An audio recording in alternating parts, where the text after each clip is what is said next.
Hello guys, welcome to our course. Okay, I'm so excited because today we'll take a very special photo shoot. Okay, what is that? We'll do the dark mood food photography. So I'll give you many tips about how to create a perfect shoot for dark mode food photography. And along this course, you will learn like what the tools you need to create a dark mode food photography, and then you will know that. So to create a perfect dark mode food photography, exactly, you don't need like very expensive camera. You don't need like very expensive props, because I will tell you what prop will work for the dark mode photography, because I will tell you what props will work with the dark mode food photography and what props that don't match at all for dark mode food photography. And then I will tell you exactly what I do for the placement of the lighting. So actually it's very simple to create dark mode food photography, because mostly you only need one lighting, and very simple. And then I will also explain to you about the props that is very affordable, and some props I will also explain to you how to create it. So you don't have to try to buy from anywhere. Yeah, you can also do it yourself within your home or within your studio, okay? Okay guys, in this section I will explain to you about the lighting. Okay, actually for the dark mode food photography, the lighting is pretty simple. You only need one lighting actually. So this is pretty simple, and then you don't have to be scared when you find lighting like this, because actually this one is continuous lighting, and then it works very simple, just like your desk lamp. Okay, because if I open this one, yeah, now you can see that it is just ordinary light bulb. Okay, the only thing you have to consider is make sure your light bulb is the white color, not warm white but white color. Okay, and then usually I use the power is like around 40 watt. So you can see that I put 4 light bulb here.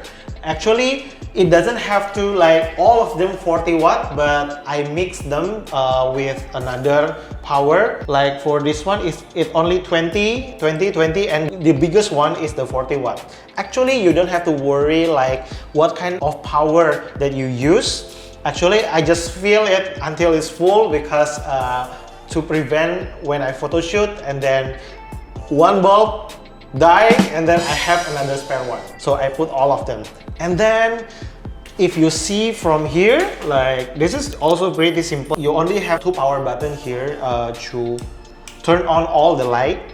And then to find this one, actually I only search it online from marketplace. Wherever you are, maybe you can find it in Amazon, you can find it in eBay or another marketplace in your country. So I just type like continuous lighting, so I can find this one usually. Okay,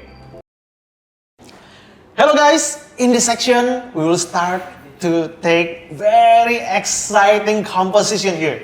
Okay, now before we take the shoot, I will explain a bit about our plan. Okay, for me, for a successful photo session, I always start to imagine what kind of scene I want to create. Okay, because when we start with end in mind, we will be more efficient.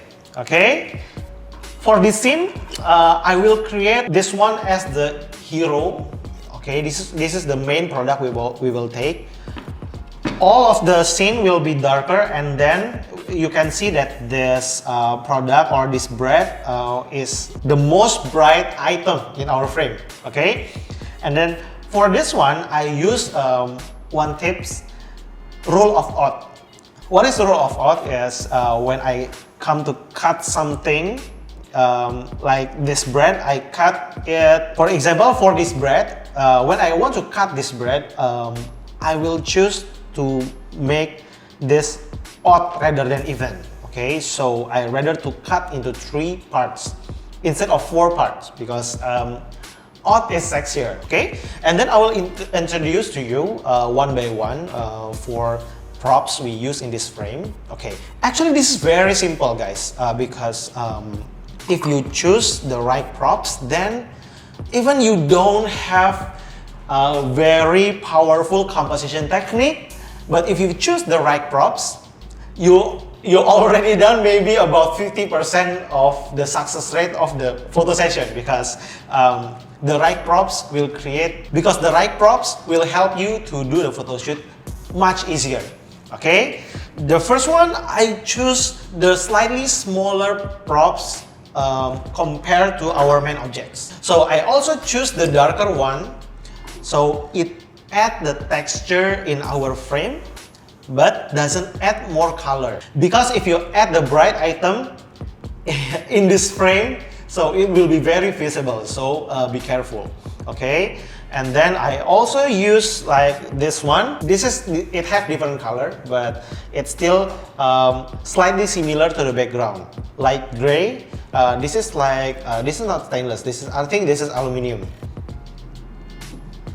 And then I also use this one. If you see this one, actually this is not very rustic fork, because actually this is new, but I give you a tips how to create this one. And then I also choose this one. Actually, for the wooden cutting board here, actually this is also new. Okay, I also use the same technique for this one to our cutting board. It looks slightly similar to our dark gray background here. Okay, and then to add more texture, I also use this kind of cloth here.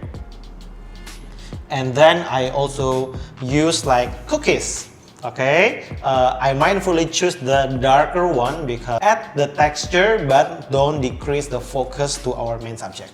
Okay, and then last one, I know this is bright and gold. Maybe it will distract our focus to the main image, but I think this kind of nice because it is small. And then I use this one mostly to point to our main subject, so it will give us sense of direction to the center of our frame. Okay, so but let's see when the photo shoot, if we think that it will decrease the focus of our image, then just take out. Okay, I will explain to you about the lighting technique for this scene. Okay, for this scene, the main angle is the top angle, and then we use the lighting from the right side of our object. Okay, the right side of our main object. The main object here is our white bread surrounded by black scene and props. And then for the distance of our main object to the lighting, it's about 1 meter.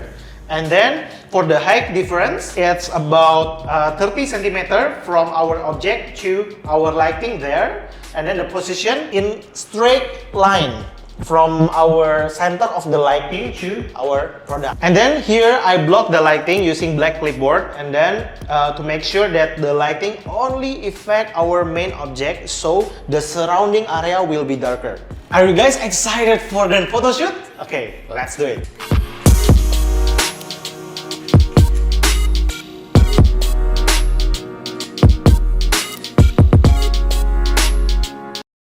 Okay guys, so we have done the photo shoot, and then here's the result.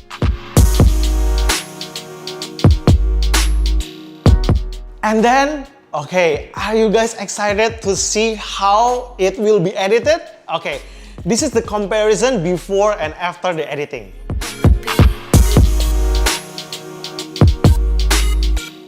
Okay, now you realize that by using mobile phone, take the photo shoot and editing, the picture can be dramatically changed. Okay? Okay guys, finally we come to the end of our course. Okay, I rephrase. This is not the end, but this is the start for you. Okay? So, my tips is, after you watch our course from the first until now, the end of the course, okay, I suggest that when you practice, you can also practice in your home, and then you can practice while opening the course again. Okay? which one the scene you want to recreate, and then you play the scene. So it looks like I'm together with you to create the scene, okay? Please make sure, even if you haven't do the proper photo shoot yet, seems like, oh, I think I haven't have quite nice background yet, or you haven't have like this prop, that props, it's really okay. But please, you can practice the editing, because the editing will change your result dramatically, okay? And then you can also practice the editing part for maybe the picture you have shoot before. So it will instantly improve the result of your shoot. Okay, and then please make sure also, every practice, please make sure you also post in your Instagram account, because it helps a lot. And then you can also track your record from the first time you photo shoot until maybe about like 4 weeks or 8 weeks. You can see the difference between the last shot and the first shot. Okay, so it's also about the experience. So I think that's all. Okay, see you in our next course. Okay, bye bye.